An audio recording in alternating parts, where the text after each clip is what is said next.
All right, folks, welcome back to the Steve Malzberg Show. Steve Malzberg and Mary Walter. Do we have the Dick Cheney? Okay, Megyn Kelly interviewed Dick Cheney last night, and it got a little, I won't say heated, but it got a little confrontational, and I thought it'd be fun to watch and comment on it. So let's give a watch, a look. Rarely has a U.S. president been so wrong about so much at the expense of so many. But time and time again, history has proven that you got it wrong as well in Iraq, sir. You said there was no doubt Saddam Hussein had weapons of mass destruction. You said we would be greeted as liberators. You said the Iraq insurgency was in the last throes back in 2005. And you said that after our intervention, extremists would have to, quote, rethink their strategy of jihad. Now, with almost $1 trillion spent there, with 4,500 American lives lost there, what do you say to those who say you were so wrong about so much at the expense of so many? No, I just fundamentally disagree, Reagan. Okay, I got to tell you, I mean, and there's nothing wrong with this. See, I'm not here to defend Fox News or trash Fox News or whatever, but the misconception in my view is that they're ultra-conservative. And, I mean, Geraldo's not ultra-conservative. I could go down the list with different people. And I don't think Megyn Kelly, I mean, she's conservative, but to talk to the former vice president in this manner, she might as well have been on MSNBC. Well, but see, why does it have to be that way? Do you know what I mean? No, but that's what it is. And I don't think she'll get the. Not that I would not have. I don't agree with her, so I would not have presented the question to the vice president that way. But she won't get the credit now from the left for doing that. So that's why. I have to tell you, I think it was a really interesting question to ask him, and I think it took a lot of guts to ask him that question. I think it was part question and part a lot of opinion, which is fine. We do that here all the time. Let's watch the answer that the former vice president gave. We inherited a situation where there was no doubt in anybody's mind about the extent of Saddam's involvement in weapons of mass destruction.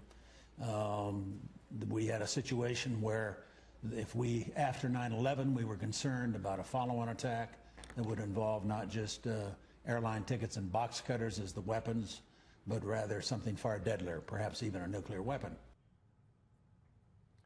All right. I mean, we could sit here and debate this. It would take a lot longer than the time we have. But I think going in, I mean, unless Dick Cheney knew there were no weapons of mass destruction, I mean, I always go back to Tommy Frank's book, The Great General, and he said that the king of Jordan said to him before we went in that if you're going to go in, you better be wearing your suits because he's going to use his chemical weapons. So everybody in the world believed he had them. To imply that Dick Cheney and Bush knew he didn't and misled everybody into this, I just think is bogus. I agree with you on that. I absolutely agree with you on that. And wasn't there an Iraqi general who wrote about moving the WMDs to Syria, where they apparently still are today? Well, and there was a report today that the ISIS people got a lot of his chemical weapons, but I didn't see any follow-up to that, so I don't want to go with that. So but they got the money, they've got our tanks, they got the chemical weapons. What's left on the scavenger hunt? Now there is a disturbing report not related to that, but as many as 75 scientists who are working in government labs may have been exposed to live anthrax bacteria.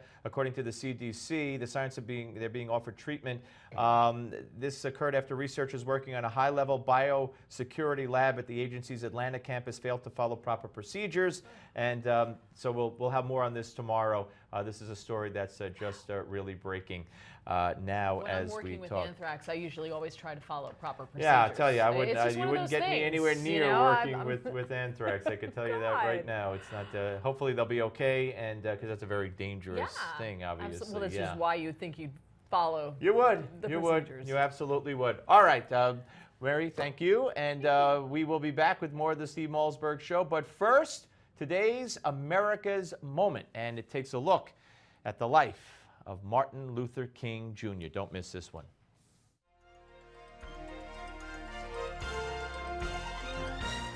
January 15th, 1929 was a chilly day in Atlanta, Georgia, when a family gathered to welcome into this world a new life, and with it, a new hope for America.